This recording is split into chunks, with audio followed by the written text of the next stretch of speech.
Ya, kayak soal All Eyes on Papua Pak, yang All Eyes on Papua itu yang gerakan, iya Pak, iya yang ada demo dari masyarakat adat yang di Papua yang untuk tebu dan sawit itu Pak. Ya, makasih. Oke.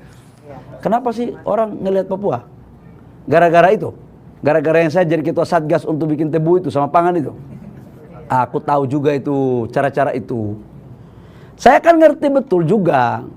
Ada sebagian kelompok atau negara lain yang tidak ingin Indonesia ini maju. Negara ini mau jadi apa? Kalau kita mau bangun untuk kebutuhan kita sendiri, orang udah protes duluan. Kamu jangan terjebak dengan perilaku-perilaku orang-orang yang nggak mau negara kita ini maju. Jadi kita ingin agar konsep swasembada pangan dalam konteks gula dan menuju kepada bioetanol, kita ini menuju kepada green energy. Sekarang CPO kita untuk kita jadikan sebagai B60, B70 itu butuhkan yang namanya etanol. Etanol itu bahan bakunya dari mana? Tebu. Itulah yang akan menjadi bahan campuran. Nah, ini yang akan kita bikin.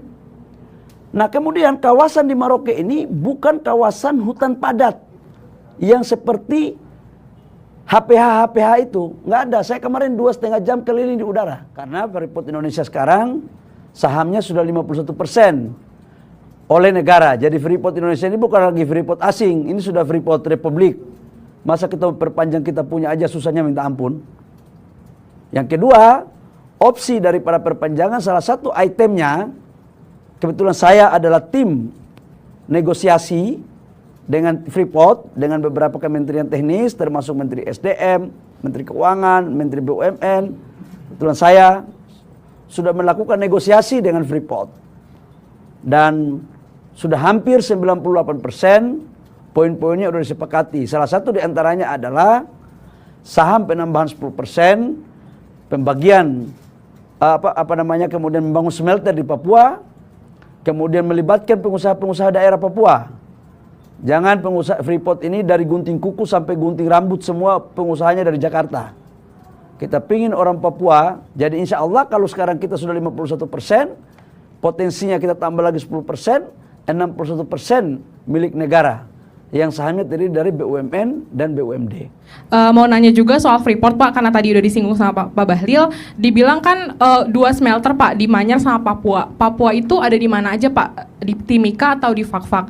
Nah itu kan lokasinya agak sulit ya Pak, kenapa sih harus mensyaratkan untuk pembangunan di Papua tersebut? Nah terus berkaca dari smelter Manyar itu kan sampai sekarang masih tahap commissioning ya Pak, dan agak ngaret dari target awal yang berproduksi Mei. Nah ini gimana Pak memastikan smelter yang di Papua ini juga bakal on time? Dan untuk sebenarnya target dari pemerintah untuk divestasi saham Freeport itu kapan Pak penyelesaiannya? Terima kasih.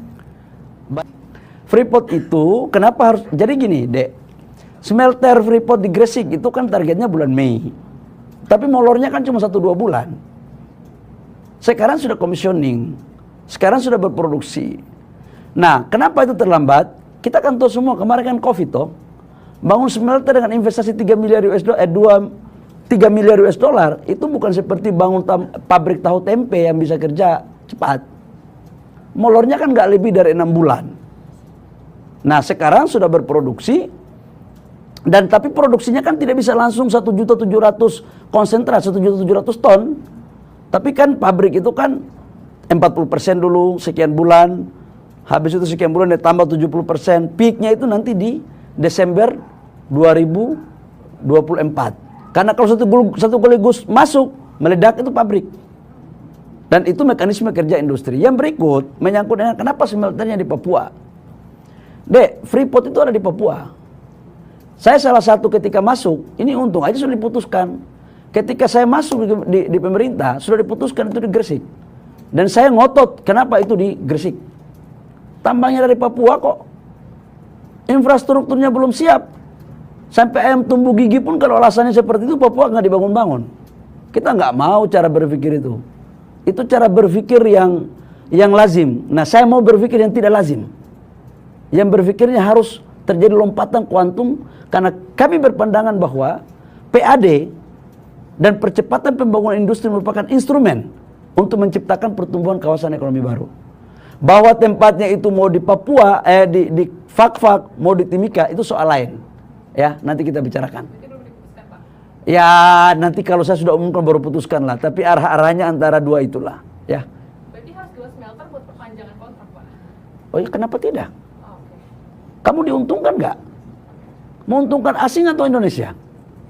Ya udah, lebih banyak lebih bagus.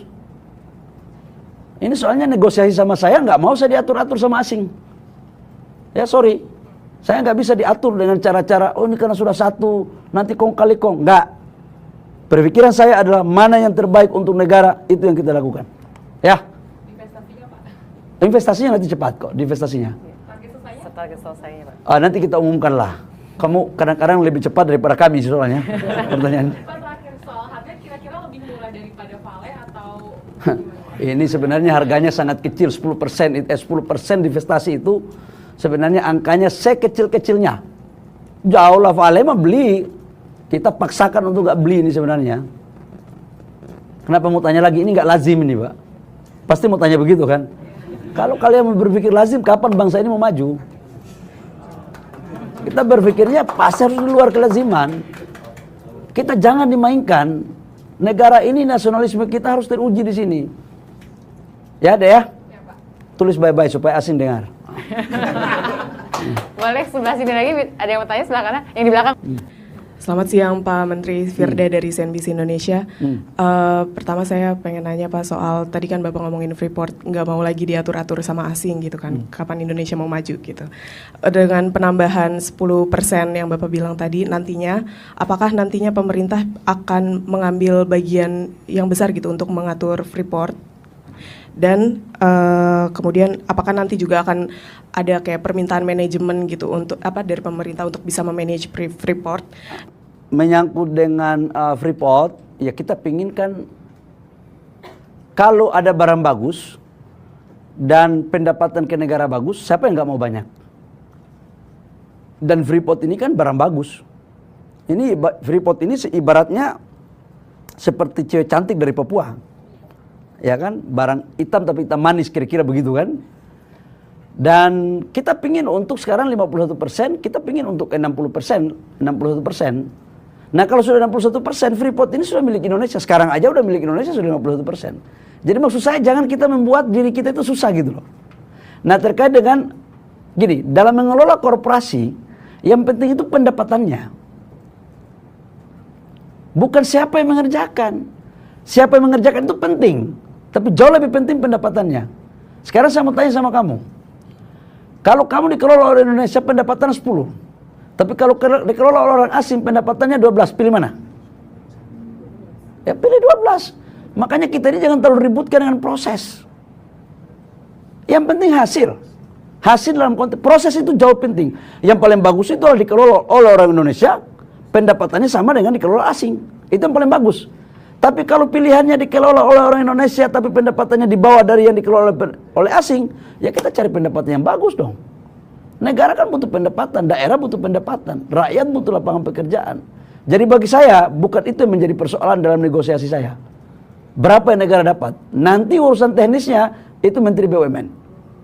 Nanti Menteri BUMN. Tetapi hasil pendalaman saya kemarin di sana, banyak sekarang kan yang mengelola sekarang itu Papua, tenaga kerja dalam negeri itu 90% lebih.